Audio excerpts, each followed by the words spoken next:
அருட்பெருஞ்சோதி அருட்பெருஞ்சோதி தனிப்பெரும் கருணை அருட்பெருஞ்சோதி. எல்லா உயிர்களும் இன்புற்று வாழ்க, வள்ளல் மலரடி வாழ்க வாழ்க, கொல்லாபரதம் கோலையெல்லாம் ஓங்குக, நல்லோ நினைத்த நலம் பெறுக, நன்று நினைத்து எல்லோரும் வாழ்க இசைந்து.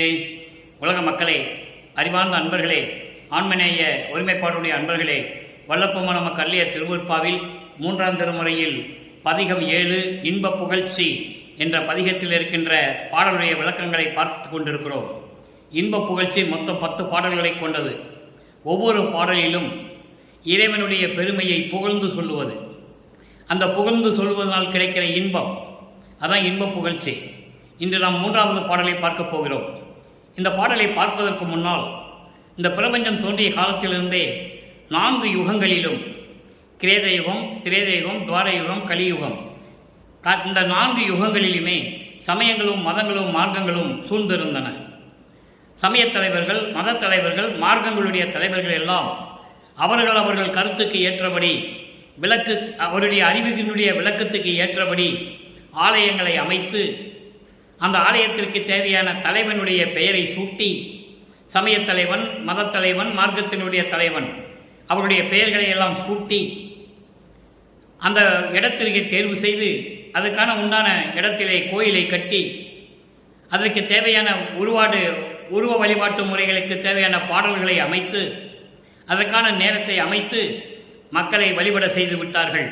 இதுதான் 4 யுகங்களிலுமே நடந்தது.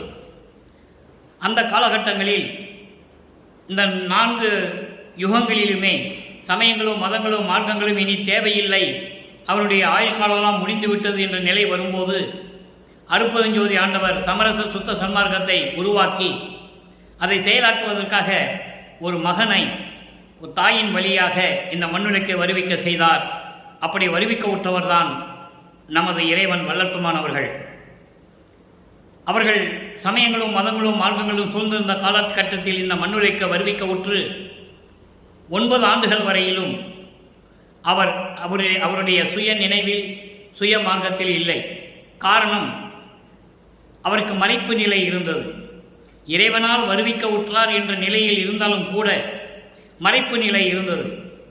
அந்த மறைப்பு நிலை போக்குவதற்காக வருவிக்க உற்று 9வது ஆண்டில் அருட்பெருஞ்சோதி ஆண்டவர் தன் மகனை வந்து ஆட்கொள்ளுகிறார். ஆட்கொண்ட உடனே மறைந்து விடுகிறார். மகனுக்கு எந்த அருளையும் கொடுக்கவில்லை. முன்பருவம் பின்பருவம் காட்டி அருள்வேன் என்று சொல்லி மறைந்து விடுகிறார். முன்பருவம் பின்பருவம் என்பது சிறு வயதிலே, அதாவது வருவிக்க உற்ற ஆண்டிலிருந்து 51 ஆண்டுகளை 8 பிரிக்கிறார். முன்பருவத்திலே, சிறு பருவத்திலே என்ன கொடுக்க வேண்டும், அதன் பிறகு நடுப்பருவத்திலே எப்படி அருளை கொடுக்க வேண்டும், இறுதியாக எப்படி அருளை கொடுக்க வேண்டும் என்று சொல்லி மகனிடம் சொல்லிவிட்டு அவர் மறைந்து விடுகிறார். அதன் பிறகு மறைப்பு நீங்கிய பிறகு இவர் திருவொற்றியூர் செல்லுகிறார்.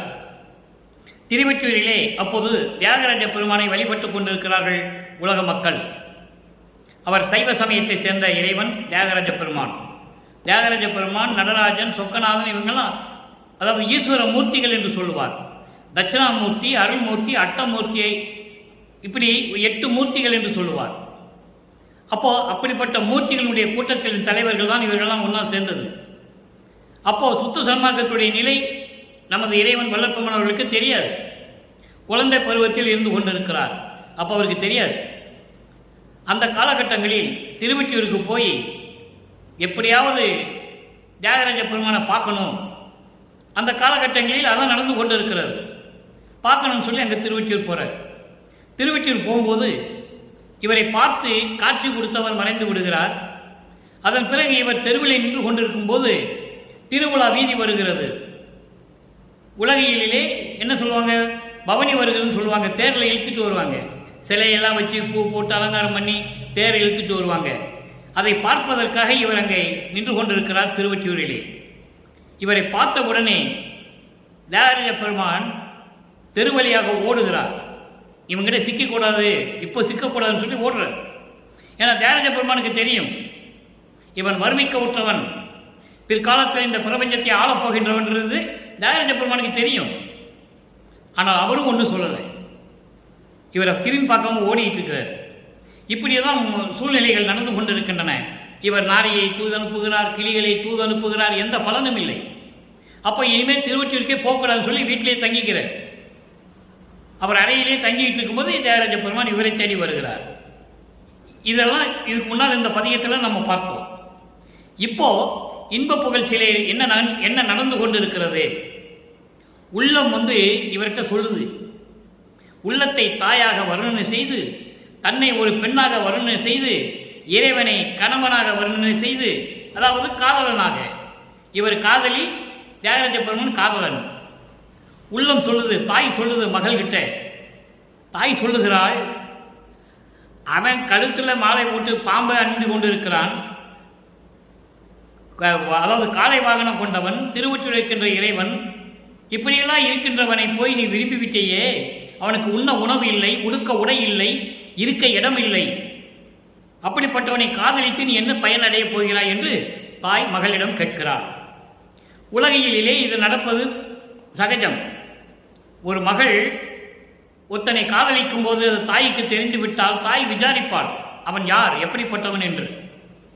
அப்போ அவன் சரியில்லை என்றால் தாய் மகளிடம் சொல்லுவாள், அவன் சரியில்லை, அவன் உன்னை வச்சு காப்பாற்ற முடியாது, அவனை நம்பி புரோஜனம் இல்லைன்னு சொல்லும் பொழுது மகள் இல்லை, நான் அவனை தான் காதலிச்சிட்டேன், அவனை தான் கல்யாணம் பண்ணுவேன்னு அடம்பிடிப்பா. அந்த நிலையை வல்லற்பெருமான் இங்கே பாடலிலே உலக மக்களுக்கு தெரிவிக்கிறார்கள். அதான் இப்போ நம்ம பார்க்க போகிறோம். இன்னைக்கு அருமையான பாடல் விளக்கங்களெல்லாம் நீங்கள் நல்லா பார்க்கணும். காரணம், இந்த பிரபஞ்சம் தோன்றிய காலத்திலிருந்தே ஒவ்வொரு காலகட்டத்திலும் என்னென்ன நடந்தது என்பது யாருமே மக்களிடம் சொல்லவில்லை. உதாரணமாக அன்பர்களை, நான் திருவெட்பாவை பற்றி பேசும்போது எந்த நூல்களை பற்றி நான் பேசுவதில்லை. எத்தனை நாள் பேசினாலும் சரி, நான் மற்ற நூல்களை பற்றி பேச மாட்டேன், அருப்பா மட்டும்தான் பேசுவேன். இருந்தாலும் கூட ஒரு சில இடங்களில் ஒரு உதாரணங்கள் சொல்ல வேண்டியிருக்கிறது. இப்போ மகாபாரதம் நடக்கும்போது யாரும் எழுதலை, என்னென்ன நடந்ததுன்னு யாரும் எழுதலை. எல்லாம் நடந்து முடிந்த பிறகு ஒருவர் மற்றொருவரிடம் சொல்லி எழுதியது. அதே போன்று கம்பராமாயணம் வால்மீகி எழுதியது, கம்பன் எழுதியது, ராஜாஜி எழுதியது, இப்படி பல பேர் எழுதியிருக்காங்க. ஒவ்வொன்றுக்கும் வேறுபாடு இருக்கும், நல்லா நீங்கள் கவனிக்கணும். அப்போ இவங்கெல்லாம் ஒருவர் சொல்லி மற்றொருவர் எழுதியது, ஒருவர் சொல்லி மற்றவர் எழுதியது, இல்லை ஒருவரே தனிப்பட்ட முறையில் எழுதியது, இப்படியெல்லாம் இருக்கின்றன. புராணங்கள், இதிகாசங்கள், தொல்காப்பியங்கள், சிலப்பதிகாரம், மணிமேகலை, குண்டலகேசி, இப்படியெல்லாம் இருக்கு. நம்ம இல்லைன்னு சொல்ல முடியாது, அது அவங்க எழுதினது. ஆனால் திருவெட்பா அப்படி அல்ல, இறைவனை எழுதியது. அதான் திருவெட்பாவின் சிறப்பு. இந்த பிரபஞ்சத்தை இயக்கக்கூடிய 5 தொழில்களையும் செய்து கொண்டு இந்த பிரபஞ்சத்தை இயக்கிக் கொண்டிருக்கின்ற நமது இறைவன் வல்லற்பெருமான், அருட்பெருஞ்சோதி ஆண்டவராகிய வல்லற்பெருமானே எழுதியது. அதான் இதனுடைய சிறப்பு. அப்ப அந்த பிரபஞ்சத்தின் உண்மையை சொல்றாரு. ஆதியிலிருந்து, பிரபஞ்சம் தோன்றியிலிருந்து என்னென்ன நடந்தது தெளிவா சொல்றாரு திருவெட்பாவில். இப்போ திருநாவுக்கரசரும் திருஞான சம்பந்தரும் ஒத்த காலத்தில் இருந்தவர், ஒரு காலத்தில் இருந்தவர்கள். அதன் பிறகு சுந்தரன் வந்த பிறகு திருநாவுக்கரசரையும் திருஞான சம்பந்தனுடைய நிலையை சொல்லவே இல்லை. நல்லா புரிஞ்சுக்கணும். அதுக்கப்புறம் திருநாவுக்கரசரும் திருஞான சம்பந்தரும் சுந்தரம் இருந்த நிலையை வாதவரான் சொல்லவில்லை. மாணிக்கவாசகர் என் அறிவுக்கு எட்டியவரை அது இல்லை. ஏன்னா அவங்கள சொல்லாமல் விட்டுட்டு போயிட்டாங்க. ஏன்னா வேற வேற மார்க்கத்தை சார்ந்தவங்க. திருநாவுக்கரசர் தாச மார்க்கத்தை சேர்ந்தவர், திருஞான சம்பந்தர் சர்புத்திர மார்க்கத்தை சேர்ந்தவர், சுந்தரன் சக மார்க்கத்தை சேர்ந்தவர், வாதவூரான் சமய மார்க்கத்தை சேர்ந்தவர். அப்போ இவங்கெல்லாம் சொல்லாமல் விட்டுட்டு போனதை திருவெட்பாவில் நம்ம பெருமானார் சொல்றார், நம்ம இறைவன் சொல்றார். இந்த 4 பேரை பற்றி பாடி என சைவ நெறியை பரப்பியவர்கள் திருஞான சம்பந்தர், திருநாவுக்கரசர், வாதவூரான், ஊரனடிகளார். ஊரனடிகளார் என்பது சுந்தரன், திருவாரூர்காரன், அதனால ஊரன் என்று பேர் அவருக்கு. அதுக்கப்புறம் தான் சுந்தரன் பேர் வந்தது. அப்போ இவர்கள்லாம் இவருடைய சைவ நெறி உலகத்தில் நிலைத்து நிற்க வேண்டும் என்பதற்காக 4 பேரையும் ஒன்னா சேர்த்து ஆளுக்கு 10 பாட்டு பாடிதான் 4ஆம் திருமுறையை முடிக்கிறாரு நமது இறைவன் வல்லற்பெருமான். மாணிக்கவாசகர் மேல அதிக பற்று உண்டு வல்லற்பெருமானுக்கு. காரணம், சைவ நெறியை படைப்பியவன் என்பதால் அவனுக்கு 11 பாட்டு, ஒரு பாட்டு எக்ஸ்ட்ரா. இப்படியெல்லாம் உலகத்தில் நடந்த பிரபஞ்சத்தில் நடந்த எல்லாவற்றையும் கூறுவது திருவெட்பா.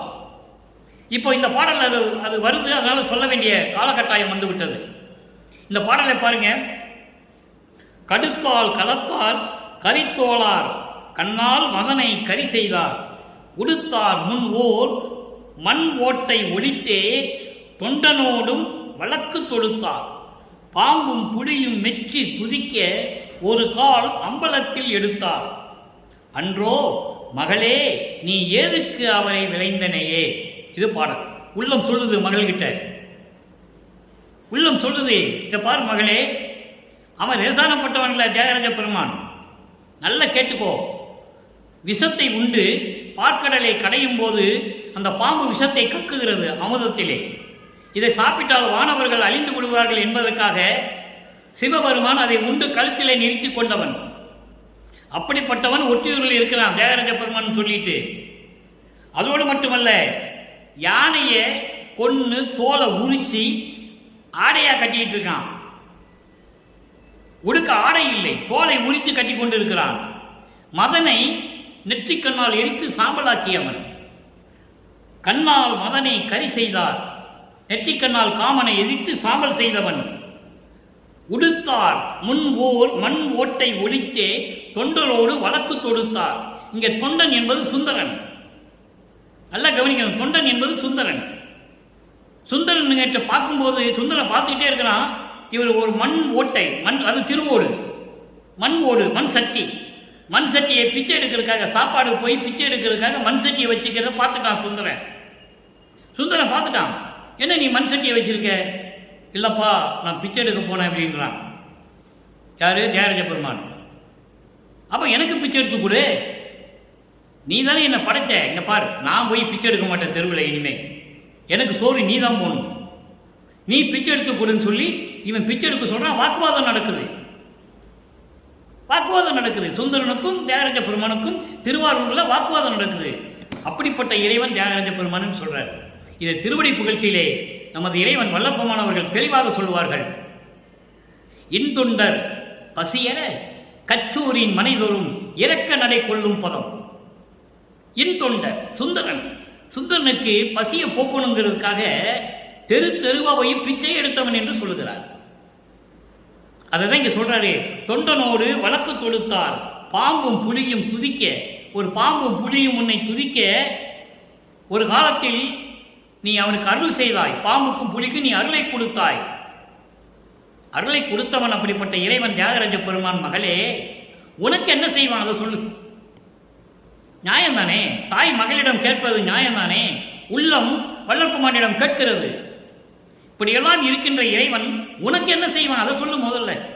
நீ எதுக்கு அவனை விரும்பின, எப்படி உன்னை காப்பாற்றுவான் என்று சொல்லி இந்த பாடலை நாம் கருதியிருக்கிறார்கள். இந்த பாடலுடைய விளக்கத்தை கோர்வையாக சொல்லுகிறேன்.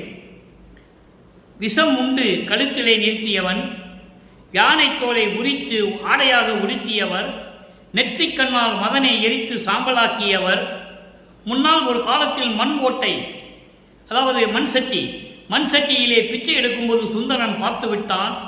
அந்த சுந்தரனு உடனே எனக்கும் சோறு பிச்சை எடுத்து சோறு கொடு என்று கேட்கும் பொழுது தியாகராஜ பெருமானுக்கும் சுந்தரனுக்கும் வாக்குவாதம் நடைபெறுகிறது. அப்படிப்பட்ட இறைவன் தியாகராஜ பெருமான். அதோடு மட்டுமல்ல, ஒரு பாம்பும் புலியும் வணங்க துதிக்க அவர்களுக்கு அருள் செய்தவன், அவருக்கு அருள் செய்த இறைவன்.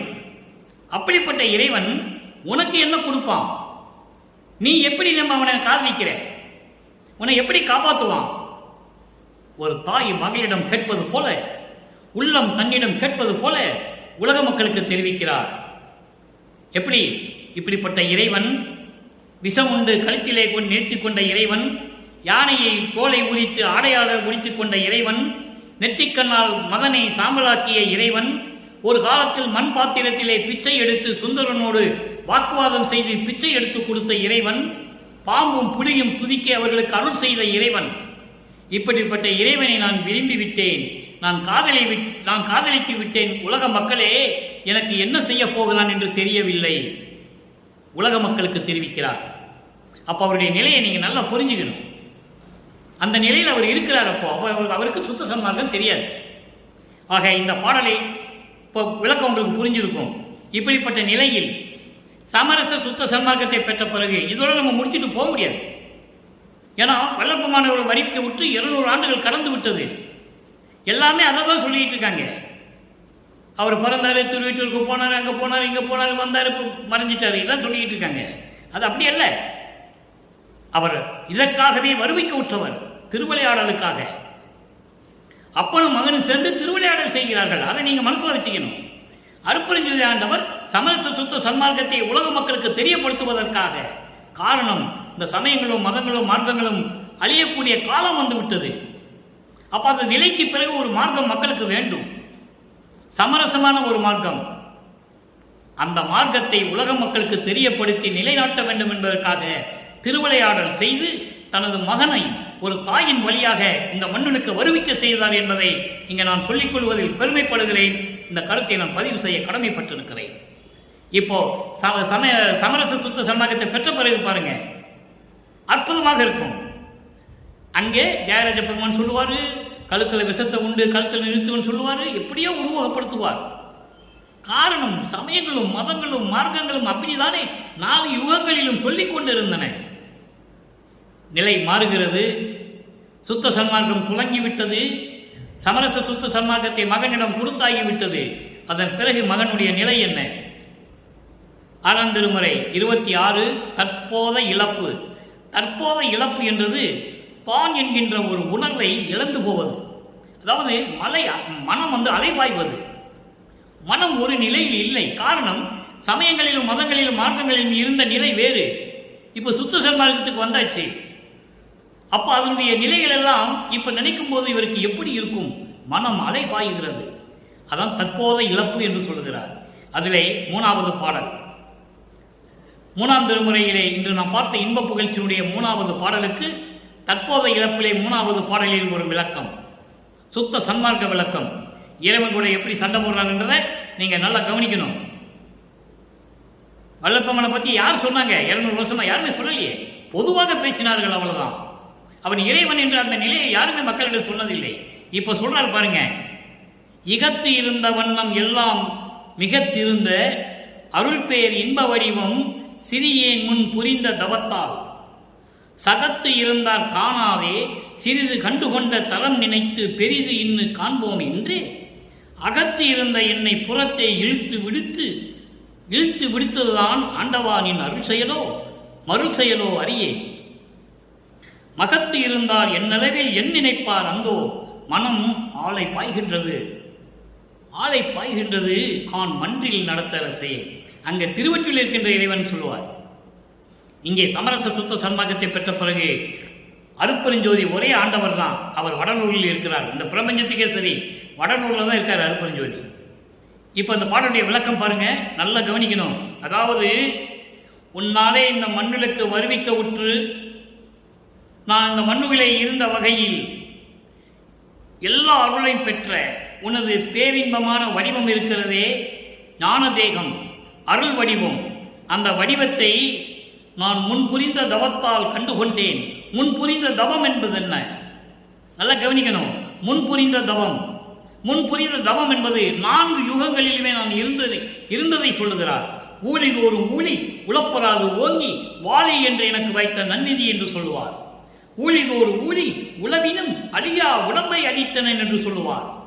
ஊழிது ஒரு ஊழி உயிர் தலைத்து ஓங்கினன் என்று சொல்லுவார். அற்புதமாக இருக்கும். அப்படி நான் ஒவ்வொரு யுகத்திலேயும் நான் இருந்தவன். நான் அப்படி இருந்ததனால் இந்த மண்ணுலகிலே உன்னால் வருவிக்கு உற்ற பிறகு உன்னுடைய ஞான தேகத்தை நான் சிறிதளவு கண்டுகொண்டேன். நான் பார்த்துட்டேன். நீ என்னை ஏமாற்ற முடியாது. நான் உன்னை விட மாட்டேன். உன்னை பார்த்துட்டேன், நான் ஏமாற்ற முடியாது. அதோடு மட்டுமல்ல, அதுக்கப்புறம் சொல்றார் பாருங்க, அதாவது சகத்து இருந்தால் காணாதே. இந்த உலக மக்களுக்கெல்லாம் தெரியாது. சகம் என்பது இந்த உலகம். இந்த உலகத்திலே வாழ்கின்ற உலக மக்களுக்கெல்லாம் தெரியாது. அப்படி தெரியாத இந்த நேரத்திலே நம்ம இன்னும் பார்த்துட்டு, முழுமையா பார்த்துட்டு, முதல்ல கொஞ்சம் தானே பார்த்தாரு. சமரச சுத்த சன்மார்க்கம் கிடைச்ச உடனே கொஞ்சம் தான் அருள் கிடைச்சது. இன்னும் நிறைய வாங்கிக்கிட்டு அவருடைய முழு உருவத்தை நம்ம சொல்லலாம் என்று நான் இருந்த நேரத்தில் வீட்டுக்குள்ள இருந்த என்னை தூக்கிட்டு வந்து தெருவில் விட்டுட்டேன். அவ்வளவு அற்புதமா சொல்றாரு பாருங்க. சமயங்களிலும் மதங்களிலும் மார்க்கங்களில் இருக்கும்போது அது நிலை வேறாக இருந்தது. இப்போ இந்த உன்னால வருவிக்கு விட்ட பிறகு உன்னை எப்படியாவது பார்க்கணும்னு நினைச்சு நான் ஓரளவுக்கு பார்த்துட்டேன். பார்த்தது மட்டுமல்ல, நான் ஏற்கனவே யுகங்களிலே தவம் புரிந்தவன், உனக்கு அடியனாக இருந்தவன். அன்பு மாலையில சொல்லுவாரு, ஏனாதான் எனினும் யான் அம்மையினின் அடியேன் என அறிந்தேன் இதயம் மலர்ந்தேனே. தெளிவா சொல்லுவார். மண்ணுலகம் வரும் முன்னால் விண்ணுலகத்தில் இருந்தவர் அவர். அதை பாடல்கள் சொல்றாரே, ஆனா மக்களுக்கு யாரும் சொன்னது இல்லையே. அதான் வேதனையான விஷயம். 200 ஆண்டுகளாக யாருமே சொல்லல. அடியனுக்கு இந்த வள்ளலார் ஊழியனுக்கு அந்த பாக்கியம் கிடைத்திருக்கிறது. நான் சொல்லிக் கொண்டிருக்கிறேன். தகத்து இருந்தார் காணாதை சிறிது கண்டுகொண்ட தரம் நினைத்து உலக மக்கள் தான் யாருமே பார்க்கலையே. அதனால இன்னும் நிறைய பார்த்துட்டு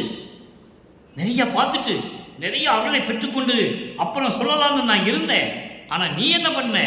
வீட்டுக்குள்ள இருந்த என்னை தூக்கிட்டு வந்து தெருவில் இழுத்து போட்டு என்னை அசிங்கப்படுத்திட்டியே. எவ்வளவு எவ்வளவு மனம் நொந்து சொல்ற பாருங்க. வீட்டுக்குள் இருந்தவனை தூக்கிட்டு வந்து அகத்தை இருந்த என்னை புறத்தை இழுத்து விடுத்ததுதான் ஆண்டவா, அருட்பெருஞ்சோதியே, இது உன் அருள் செயலோ? இது உன் அருள் செயலுக்கு அழகா? இது தந்தை மகனுக்கு ஆற்று கடமையாகிறது? இல்லை, மருள் செயலோ அறியே. மாயைகளுடைய செயலா, சூழ்ச்சியா? எனக்கு தெரியல. அதோடு மட்டுமல்ல, மகத்து இருந்தால் என்னளவில் என்ன நினைப்பார்? விண்ணுலகில் இருக்கின்றவர் தேவர்கள் எல்லாம் என்னை பற்றி என்ன நினைப்பார்கள்? நான் உன் மகன் அல்லவா? அவர்களெல்லாம் வேண்டாம் வெறுத்துதானே நான் வந்தேன். வேண்டாம் என்று வெறுத்து அந்த வாழ்க்கையே தேவையில்லை, நான்முகன் வாழ்க்கை தேவையில்லை, திருமால் வாழ்க்கை தேவையில்லை, இந்திரன் வாழ்க்கை தேவையில்லை என்று சொல்லிதானே நான் இங்கே வந்தேன். அப்போ இங்க வந்த பிறகு நீ என்னை தெருவில் விட்டுட்டியே. இப்போ என்னை பற்றி வானவர்கள் என்ன நினைப்பார்கள்? நான் என்ன செய்வது? ஐயோ, இவ்வளவு அற்புதம் பாருங்க. அப்போ அவர் சொல்றாரு, ஆண்டவா, நின் செயலோ மறு செயலோ அறியேன். மகத்து இறந்தார். மகத்து மகத்து என்றால் விண்ணுலகம். விண்ணுலகத்தில் இருக்கின்ற வானவர்கள் எல்லாம் என்னை பற்றி என்ன நினைப்பார்கள்? அந்தோ மனம் அலைவாய்கின்றதே, மனம் அலைவாய்கின்றதே அரசே. இதுதான் தற்போத இழப்பு.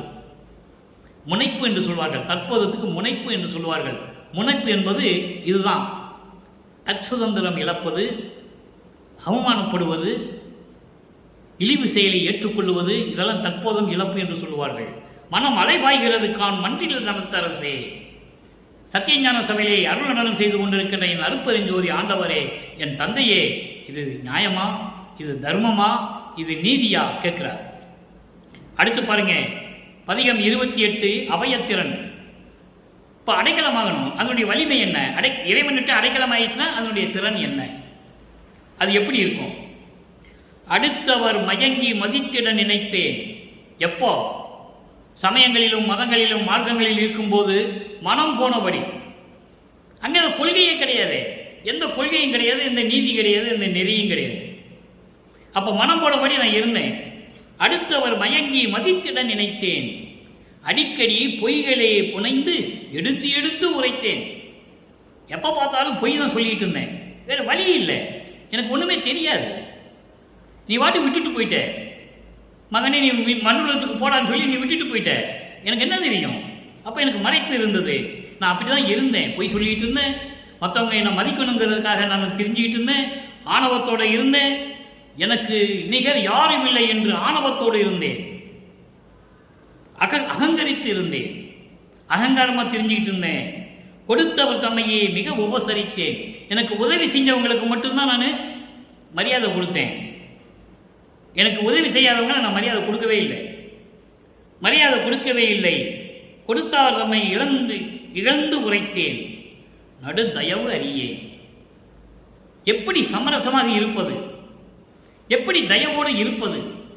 எப்படி கருணையோடு இருப்பது? அதெல்லாம் எனக்கு தெரியல சாமி. எங்க அப்பா எனக்கு தெரியலப்பா. எனினும் உன்னையே நம்பினேன், கைவிடல் என்னையே. இப்போ உன்னை யாருன்னு நான் தெரிஞ்சுக்கிட்டேன். இதுக்கு முன்னால் தெரியாது, உன்னை பற்றி தெரியாது, நீ யாருன்னு எனக்கு தெரியாது. நீயா வந்து சுத்த சன்மார்க்கத்தை கொடுக்குற மகனே அப்படின்னு சொல்லிட்டு போனேன். இப்படியெல்லாம் நான் இருந்துட்டேன்ல. இருந்தாலும் உன்னையே நம்பினேன், என்னை கைவிட்டாதே, எங்கள் அப்பா என்னை கைவிட்டாதேன்னு சொல்கிறேன். அடுத்து ஒரு பதிகம் பாருங்க, அருள் விளக்கமாலை. அருள் விளக்கமாலை 3வது பாடல். 6ஆம் திருமுறையில் அருள் விளக்கமாலையில் ஒரு விளக்கம் இருக்கிறது. அங்கே பார்த்த 3வது பாடலுக்கு இங்கே விளக்கம் இருக்கிறது. அங்கே ஒன்றுமே இல்லையே. அப்போ உள்ளத்துக்கிட்ட சொல்லணும்ல. தாய் சொல்லுகிறாள் மகளிடம், மகளே இப்படியெல்லாம் நீ அவனை நம்பாத. அவனை எதுக்கு நீ விரும்பின, எதுக்கு காதலிச்ச, அவன் என்ன பண்ணுவான், உன்னை எப்படி காப்பாற்றுவான், இது இயற்கை. அந்த உள்ளத்துக்கு பதில் சொல்லுகிறார், நான் எப்படியெல்லாம் அருளை பெற்றேன் என்று.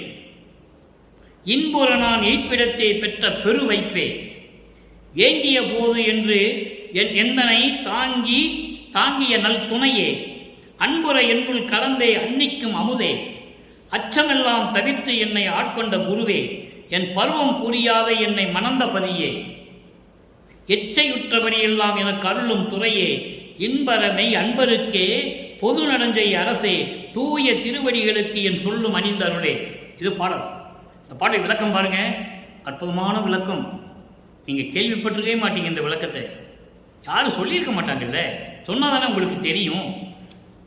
அதாவது நான் முன்னாலே இந்த மண்ணுக்கு வருவிக்க உற்று, அதாவது என்ன சொல்ற பாருங்க, இன்புற நான் எய்ப்பிடத்தை பெற்ற பெரு வைப்பே என்று சொல்கிறார். இது எப்படின்னா, நீ இந்த மண்ணுக்கு வருவிக்க உற்று, நீ வருவிக்க உற்றாய், நான் வருவிக்க உற்றேன். அப்போ இந்த மண்ணுக்கு வந்த பிறகு சமயங்களிலும் மதங்களிலும் மார்க்கங்களிலும் இருந்த பிறகு எந்த நிலையும் எனக்கு தெரியாது. துன்பங்களையும் துயரங்களையும் தான் அடைந்து கொண்டிருந்தேன். இப்போ உன்னை நான் யார் என்று கண்டுகொண்டேன், சுத்த சன்மார்க்கத்தை பெற்றுவிட்டேன். தெளிவா சொல்றாரே, உன்னை அடையும் நிலைக்கு வந்து பேரின்பமாக இருப்பதற்காக என்னை வாழ வைத்த அருள் செல்வமே. அதான் அந்த வரிக்கு இவ்வளவு விளக்கங்கள் இருக்கிறது. இன்புற நான் எய்ப்பிடத்தை பெற்ற பெரு வைப்பே, உன் நிலையை அடைவதற்கு நான் பேரின்பமாக இருப்பதற்காக என்னை ஏறாத நிலையில் ஏற்றி வைத்த என் அருள் செல்வமே, ஏங்கிய போது எந்தனை தாங்கிய நல் துணையே. ஏங்கிய போது, எந்த நிலை என்று தெரியாமல் நான் இருந்த போது அவர் எதுக்கு ஏங்க போறாரு, நல்லா கவனிக்கணும். சுத்த சன்மார்க்கத்தை பெற்றாச்சு, அப்புறம் எதுக்கு ஏங்கணும், அருளை பெற வேண்டும், அருளை பெற வேண்டும். சமயங்களிலும் மதங்களிலும் மார்க்கங்களில் இருந்த போது ஒண்ணுமே நடக்கலையே. அப்படி ஏங்கிக்கிட்டு இருந்த போது என்னை தூக்கி நிறுத்திய நல் துணையே, என்னை ஆட்கொண்டு சமரச சுத்த சன்மார்க்கத்தை கொடுத்து எனக்கு எல்லா அருளையும் கொடுத்த எனது நல் துணையே, எனக்கு துணையாக இருக்கின்ற எனது தந்தையே, அருப்பெருஞ்சோதியே, அன்புற என்னுள் கலந்து அன்னைக்கும் அமுதே, அன்போடு என் உள்ளத்திலே கலந்து பரிபூரணமாக விளங்கிக் கொண்டிருக்கின்ற இறைவனே, அமுதம் போன்ற இறைவனே. அதான் அமுதே என்று சொல்லுகிறார். அன்போடு பரிபூரணமாக என் உள்ளத்திலே நிறைந்த இறைவனே, அமுதம் போன்ற இறைவனே, அச்சமெல்லாம் தவிர்த்து. இந்த அச்சம் என்பதை பல இடங்களிலே வளர்ப்பவன் கூறுவார். அச்சம், பயம், இரண்டையும் சொல்லிக்கிட்டே இருப்பார். அதை தான் ஜீவகாரண்யத்தில் வச்ச நேற்று கூட இந்த விளக்கம் கொடுத்துருக்கிறேன். நான் நேற்று பார்த்த பாடலில் கூட இந்த விளக்கம் வரும். அச்சம் என்பது பயம். பயம் என்றால் என்ன, சமயங்களையும் மதங்களையும் மார்க்கங்களையும் பார்த்து பயப்படக்கூடாது. ஏன்னா எல்லாருமே பயமுறுத்திட்டு இருக்காங்க உங்களை. இறைவன் சொல்லுகிறார், அங்க இருந்துதான் வரணும், சமயங்களிலும் மதங்களிலும் மார்க்கங்களில் இருந்துதான் நீ வரணும் வரணும் வரணும் சொல்லி உங்களை பயமுறுத்துறான். இல்லைன்னா இந்த பதத்தலைவர்களும் மார்க்கத்தின் தலைவர்கள் ஏதாவது ஒன்று பண்ணிடுவாங்க, இல்லை பயமுறுத்துறான். நீ பயப்படாத, சமரச சுத்த சன்மார்க்கம் இருக்கு, இறைவன் அருப்பெருஞ்சோதி இருக்கிறாரு, நீ எதுக்கு பயப்படுற, பயப்படாத. அந்த அச்சத்தை தீர்த்து, அந்த அச்சம் எல்லாம் தவிர்த்து என்னை ஆட்கொண்ட குருவே, அப்படியெல்லாம் பயத்தை தீர்த்து என்னை ஆட்கொண்ட இறைவனே, அருப்பெருஞ்சோதியே, என் பருவம் புரியாதே என்னை மணந்த பதியே. எவ்வளவு அருமையா சொல்றாங்க, பருவம் புரியாதே, என்னுடைய வயதை பற்றி நினைக்காமல் இந்த மண்ணுலைக்கு வருவிக்க விட்டு நான் பட்ட துன்பங்களை எல்லாம் துயரங்களை எல்லாம் கண்டு மனம் இறங்கி 9வது ஆண்டிலே வருவிக்க விட்டு 9வது ஆண்டிலே என்னை ஆட்கொண்ட இறைவனே, பதியே, அருப்பெருஞ்சோதியே. மணந்த என்று சொல்லுவார். மணந்த என்றால் ஆட்கொண்டவன், ஆட்கொண்டவன். இச்சை உற்றபடி எல்லாம் என கருளும் துறையே. இச்சை உற்றபடி நான் நினைத்ததையெல்லாம் எனக்கு அருளிய எனது துறையே, எனது இறைவனே, துன்பு அற மெய் அன்பருக்கே பொது நடம் செய் அரசே. துன்பு அற மெய் அன்பருக்கே. நல்லா கவனிக்கணும், துன்பங்களை எல்லாம் போக்க வேண்டும். யாருக்கு? மெய் அன்பர்களுக்கு. மெய் அன்பர்கள் யார்? சுத்த சன்மார்க்கத்தை சேர்ந்தவர்கள். சமயங்களையும் மதங்களையும் மார்க்கங்களையும் சாராது கொலையும் கொலையும் தவிர்த்து தயவும் கருணையும் கொண்ட உயிர் இரக்கம் கொண்ட மெய் அன்பர்கள் சமரச சுத்த சன்மார்க்கத்தை சேர்ந்தவர்களுக்கு அருளை கொடுத்து கொண்டிருக்கின்ற அருட்பெருஞ்சோதி ஆண்டவரே சத்தியஞான சபை தலைவனே என்று சொல்லுகிறார். இதை உத்தரஞான சிதம்பரம் மாலையிலே ஒரு பாடலிலே சொல்லுவார்கள். நமது இறைவன் ஒத்தாரையும் இழிந்தாரையும் நேர்கண்டு உமக்க ஒத்தாரை வாழ்விப்பது உத்தரஞான சிதம்பரமே. அதை தான் இங்க சொல்ற மெய் அன்பர் என்று சொல்லுகிறார். நீ கொலையும் செஞ்சுட்டு வருவ, சமயங்களையும் மார்க்கங்களையும் மதங்களையும் இருந்துட்டு வருவ, உனக்கு எப்படி அருள் கிடைக்கும்? அப்போ இறைவனை நம்பல. நீ இறைவனை நம்பி வந்தால் வரம் உண்டு. சத்தியம் அது. இறைவனை சத்தியம் செய்கிறார். அதுக்கடுத்து தூய திருவடிகளுக்கு என் சொல்லும் அணிந்து அருளே, உன்னுடைய தூய்மையான திருவடிகளுக்கும் நான் சொல்லுகின்ற விண்ணப்பங்களையும் முறையீடுகளையும் ஏற்றுக்கொண்டு எனக்கு அருள வேண்டும் என்று சொல்லி இந்த பாடலை நமக்கு அருளி இருக்கிறார்கள். அடுத்து 110 பதிகம் தனித்திரு அலங்கள் 33வது பாடல். இங்கே இன்ப புகழ்ச்சியிலே 3வது பாடலிலே எந்த அருளையும் கொடுக்கவில்லை.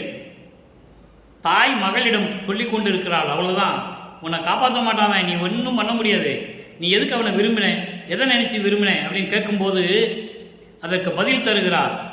எங்கே? சுத்த சன்மார்க்கத்தில் பதில் தருகிறார். அதை நீங்கள் நல்லா கவனிக்கணும். அன்பிலேன் எனினும் அறிவிலேன் எனினும் அன்று வந்து ஆண்டனை. எனக்கு அன்பில்லை அறிவில்லை. காரணம், நான் அப்படிதான் இருந்துட்டேன். எனக்கு சுத்த சன்மார்க்கம் தெரியாது. அப்போ நான் இருந்துட்டேன், உண்மைதான். அப்போ எனக்கு அன்பு கிடையாது, கருணை கிடையாது, தயவு கிடையாது, அறிவு கிடையாது. இருந்தாலும் கூட அன்று வந்து ஆண்டனை, என்று வந்து ஆண்டனை, உன்னால் இந்த மண்ணுலக்கு வருவிக்க உற்று துன்பங்களையும் துயரங்களையும் அனுபவித்த பிறகு 9வது ஆண்டிலே நான் வருவிக்க உற்று 9வது ஆண்டிலே வந்து என்னை ஆண்டு கொண்டாய். உண்மைதான். அதனால் நான் துன்பிலேன் என இவ்வுலகம் அறிய சொல்லிலே நீ என்னை ஆட்கொண்டதனால் எனக்கு எந்த துன்பமும் இல்லை. என் தந்தை அருட்பெருஞ்சோதி ஆண்டவர் வந்து என்னை ஆட்கொண்டு விட்டார். இனிமேல் எனக்கு எந்த துன்பமும் துயரமும் கிடையாது என்று இந்த உலகம் அறியும்படி உலக மக்களுக்கு நான் சொல்லிவிட்டேன். அப்படி இருக்கும்போது நல்ல கவனிங்க, நான் சொல்லிட்டேன், உலக மக்களுக்கு நான் சொல்லிட்டேன். அப்பா, உலக மக்களே, நான் சமயங்களிலும் மதங்களிலும் மார்க்கங்களிலும் இருக்கும்போது எனக்கு அறிவு இல்லை, அன்பு இல்லை, தயவு இல்லை, கருணை இல்லை, ஒண்ணுமே இல்லை தான். அதன் பிறகு எங்க அப்பா அருட்பெருஞ்சோதி வந்து 9வது ஆண்டிலே என்னை ஆட்கொண்டார். ஆட்கொண்ட பிறகு உலக மக்களுக்கு நான் சொல்லிட்டேன், இனிமேல் எந்த துன்பங்களையும் துயரங்களையும் நான் படமாட்டேன் என்று உலக மக்களுக்கு நான் சொல்லிவிட்டேன். சொல்லிய நானே, அப்படி நான் சொல்லிட்டேன். அப்படி சொல்லிய நானே இப்ப நான் இன்பமாக இல்லை என்று சொன்னால் இந்த உலகம் என்ன சிரிக்காது? எவ்வளவு அற்புதம் பாருங்க, எப்படி சொல்றாரு பாருங்க. நான் சொல்லிட்டேன், ஆனா இப்போ நான் சொல்லிய நானே எனக்கு அப்படியெல்லாம் கிடையாதுப்பா, நான் இன்பமாவே இல்லை, இன்னும் துன்பப்பட்டு துயரப்பட்டு கொண்டு இருக்கிறேன் என்று நான் சொன்னால் இது அழகாவா இருக்கும்? இந்த உலகம் என்னை காரி துப்பிடாது, என்னை உலகம் அவமதிக்காது. என்ன இவன் அப்போ ஒன்று சொல்றான், இப்போ ஒன்று சொல்றான். முதல்ல அருட்பெருஞ்சோதி எல்லாம் எனக்கு கொடுத்துட்டாரு, நான் துன்பப்படலைன்னு சொல்றான். அப்படி சொன்ன பிறகு இப்போ நான் இன்பமாக இல்லைன்னு சொன்னா என்ன மனுஷன் இவன், என்ன அது அப்படின்னு உலகம் அதை அவமதிக்காது, காரி உமிழாது. ஒரு இடத்துல சொல்லுவார், என்னை காரி உமிழும் என்று சொல்லுவார். நீ என்னை தெருவில் விட்டுட்ட, நான் ஏற்கனவே மின்னுலகத்தில் சொன்னேன், என்னை நீ தெருவில் விட்டுருவேன்னு சொன்னேன். இல்லை மகனே, அதெல்லாம் விடமாட்டேன், நீ நம்பி வான்னு சொல்லி மண்ணுலகத்துக்கு கொண்டு வந்துட்டேன். இப்போ பாரு, நான் தெருவில் நிற்கிறேன்னு சொல்லி திருவொற்றியூரில் வச்சு சொல்கிறேன். அதனால தியாக பெருமாள் ஓடுறான் தெருவழியா, இவங்ககிட்ட சிக்கிக்க கூடாதுன்னு ஓடுறான். அந்த நிலையில் இருக்கும்போது இவர் சொல்றாரு, நான் அன்னைக்கே சொன்னேன் என்னை தெருவில் விட்டுருவேன்னு, இப்போ பாரு இந்த பழி சொல் எனக்கு இல்லை உனக்கு என்று சொல்லுவார். அதை தான் இங்கே சொல்றாரு. நான் ஏற்கனவே இனிமேல் நான் துன்பப்பட மாட்டேன்ப்பா, துயரப்பட மாட்டேன்ப்பா, சமயங்களையும் மதங்களையும் நான் விட்டுட்டு வந்துட்டேன்ப்பா, உலக மக்களே நான் விட்டுட்டு வந்துட்டேன், எங்க அப்பா வந்து என்னை ஆட்கொண்டு விட்டார், இனிமேல் நான் கவலையே இல்லை எனக்கு என்று நான் சொல்லிட்டேன், உலக மக்களுக்கு சொல்லிட்டேன். அப்படி சொல்லிய நானே இப்போ நான் அப்படியெல்லாம் இல்லைன்னு சொன்னா நல்லாவா இருக்கும்? உலகம் என்ன நினைக்கிறோம்? அவமதிக்காது. என்னடா இவன் சொல்லி என்னை காரி துப்பாது, தெளிவா சொல்ற. அப்போ என்னை உலக அவமதித்தல் நல்லதா? எதற்கு இது? எப்படி? எதுக்காக செய்யணும் நீ இதை? என்பிலே கலந்தாய் என்பிலே கலந்தாய். என்பிலே என்பது உடம்பிலே. உடம்பிலே கலந்தாய் நினைக்கும் வந்திடுமே எய்துக விரைந்து எனது இடத்தே. நான் இப்படியெல்லாம் சொல்லிட்டேன், இப்போ நான் சந்தோஷமா இல்லை, மகிழ்ச்சியா இல்லை அப்படின்னு நான் சொன்னால் இந்த உலகம் என்னை அவமதிக்காது? என்னடா இவன் என்ன நினைக்காது? இது நல்லாவா இருக்கும்? என் உடம்பில் கலந்தாய் என்று நான் நினைக்கும் போது நீ விரைந்து வந்து என் இடத்திற்கு வந்து என்னோடு கலந்து கொள்ள வேண்டும் என்று சொல்லுகிறார். யாரும் சொன்னதில்லை இந்த பிரபஞ்சத்தில். கோடான கோடி பேர்கள் தோன்றினார்கள், அதாவது ரிஷிகள், முனிவர்கள், எத்தனையோ பேர். அழகா சொல்றாரு, நீ உடம்புல வந்து கலந்து விட்டாய் என்று நான் நினைக்கும் போது நீ உடனே வரணும், நான் இருக்கிற இடத்துக்கு வரணும். உடனே வந்திடுமே எய்துக விரைந்து எனது இடத்தை என்று சொல்லி இந்த பாடலை நமக்கு அருளியிருக்கிறார்கள். நண்பர்களே, அற்புதமான பாடல். அடுத்து இறுதியாக ஒரே ஒரு விளக்கம், மெய்யருள் வியப்பு. மெய்யருள் வியப்பு தான் இறுதியான விளக்கம், சுத்த சன்மார்க்க விளக்கம். அங்கே 83வது பாடல், இன்ப புகழ்ச்சியுடைய 3வது பாடல், 3ஆம் திருமுறையில் இருக்கின்ற 3வது பாடலுக்கு பரிபூரணமான சுத்த சன்மார்க்க விளக்கம், மெய்யருள் வியப்பு. இறைவனிடமிருந்து அருள் பெற்றது, அந்த உண்மையான அருள் எப்படிப்பட்டது என்பது வியப்பாக சொல்லுவது மெய்யருள் வியப்பு. 83வது பாடல், உள்ளும் புறத்தும் கருணை அமுதம் ஊட்டும் அன்னையே. உள்ளும் புறத்தும் கருணை அமுதம் ஊட்டும் அன்னையே. இங்கே உள்ளும் புறமும் என்பது உடம்பிலும் உள்ளையும் வெளியிலும். இது அண்டங்களுக்கும் பிண்டங்களுக்கும் பொருந்தும். அண்டங்கள் என்பது அண்டத்திலே உள்ளும் புறமும் உண்டு. அகம் என்பது அகம் அகப்புறம், புறம் புறப்புறம். அகம் என்பது அண்டங்களிலே, அகம் என்பது அக்னி, அகப்புறம் என்பது சூரியன், புறம் என்பது சந்திரன், புறப்புறம் என்பது நட்சத்திரங்கள். ஓகேவா? பிண்டங்கள் என்பது அகம் என்பது ஆன்மா, அகப்புறம் என்பது ஜீவன், புறம் என்பது இந்திரியங்கள், கண் காது மூக்கு வாய் மெய். புறப்புறம் என்பது அந்த கரணங்கள், மனம் சித்தம் புத்தி அகங்காரம். இதை 2 விதமாகவும் நம்ம சொல்லிக்கலாம், உள்ளும் புறமும். உள்ளத்திலையும் சரி, வெளியிலையும் சரி, தூள உடம்புலையும் சரி, சூக்கும உடம்புலையும் சரி, 2யும் சொல்லலாம். அண்டங்களையும் சொல்லலாம், பிண்டங்களையும் சொல்லலாம். நீங்க எப்படி வேணாலும் பொருள் எடுத்துக்கொள்ளலாம். அண்டங்களிலும் பிண்டங்களிலும் கருணை அமுதம் ஊட்டும் அன்னையே, அன்னை போன்ற இறைவனே, ஓதாது உணர நான் படிக்காமல் கற்காமல் உணரும்படி உணரும் உணர்வை, அந்த உணரக்கூடிய ஒரு உணர்வு இருக்கு பாருங்க, இவ்வளவு அழகான தமிழை சொல்றாரு பாருங்க. ஓதாமல் உணர, படிக்காமல் நான் உணர்வதற்காக அந்த உணரும் உணர்வு இருக்கு பாருங்க, அந்த உணரக்கூடிய உணர்வை உதவும் அன்னையே. ஓதாது உணர உணரும் உணர்வை உதவும் அன்னையே. அப்படி எனக்கு அருளிய தாய் போன்ற தாய் உள்ளம் கொண்ட இறைவனே, அருப்பெருஞ்சோதியே, தெல்லும் கருணை செங்கோல் செலுத்த செய்த அப்பனே. தெல்லும் கருணை செங்கோல், தெல்லும் என்பது தயவும் கருணையோடும் அருளோடும் இருக்கின்ற அரசாட்சி. செங்கோல் என்னென்ன? செங்கோல் என்பது அரசாட்சி செய்வது. என்னை இந்த பிரபஞ்சத்தை இயக்க செய்த அப்பனே. யாரும் சொன்னதில்லை என்பர்களே, நல்லா கவனிக்கணும். நீங்க திருவருட்பா சாதாரண விஷயம் அல்ல. பிரபஞ்சத்தினுடைய உண்மைகளை வெளிப்படையாக வெட்ட வெளியாக வெட்ட வெளிச்சமாக காட்டியவர் நமது இறைவன் வல்லப்பமானவர்கள். எந்த இதிகாசத்திலையும் எந்த புராணங்களிலும் பிரபஞ்சத்தின் உண்மைகளே கிடையாது, கிடையவே கிடையாது. நீங்க எல்லாம் எடுத்து பார்த்துக்கலாம். ஆக என்னை கருணை செங்கோலாட்சி செய்வித்த அப்பனே, இந்த மகனே, நீ பிரபஞ்சத்தை இயக்குவாயாக என்று சொல்லி எனக்கு கட்டளையிட்டு அருளிய எனது அப்பனே, என் தந்தையே, அருப்பெருஞ்சோதியே, செல்வ பிள்ளையாக்கி என்னுள் சேர்ந்த அப்பனே. அவர் பேரு செல்வப்பிள்ளை. அங்க விண்ணுலகத்தில் இருக்கும்போது அருப்பஞாண்ட தன் மகனுக்கிட்ட பெயர் செல்வப்பிள்ளை. தெளிவாக சொல்லுவார், கொள்ளை என இன்பம் கொடுத்தாய், நினது செல்வப்பிள்ளை என எற்கு பெயரிட்டாய், தெல்லமுதம் அளித்தாய், சன்மார்க்க சங்கத்தை வைத்தாய், எந்தாய் கருணை இது. செல்வ பிள்ளையாக்கி என்னுள் சேர்ந்த அப்பனே. இந்த என்னுள் சேர்ந்த அப்பனே, என் உள்ளத்தில் கலந்த அப்பனே என்றெல்லாம் சொல்லுவார். காரணம் என்ன? நான் அருப்பெருஞ்சோதி ஆண்டவராகிவிட்டேன் என்று சொல்லுகிறார். என்னை செல்வ பிள்ளையாக்கி என் உள்ளத்திலே கலந்து நம்ம 2 பேரும் ஒன்னாயிட்டோம்னு சொல்றேன்.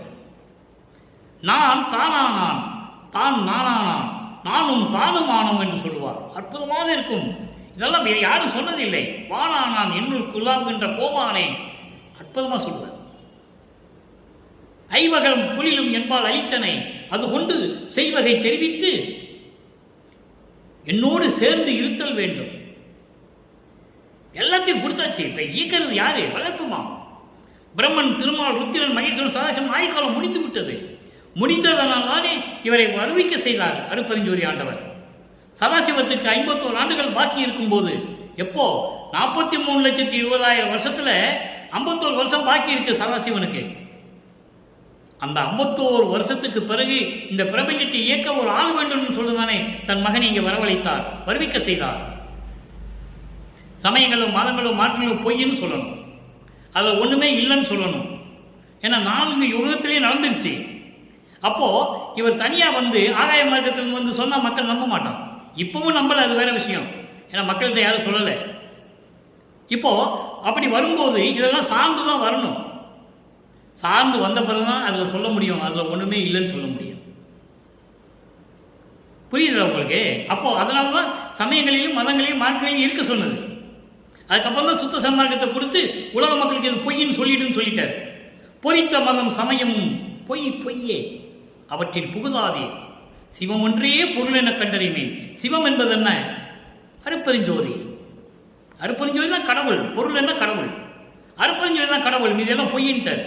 ஞான சரியில்லை வருது.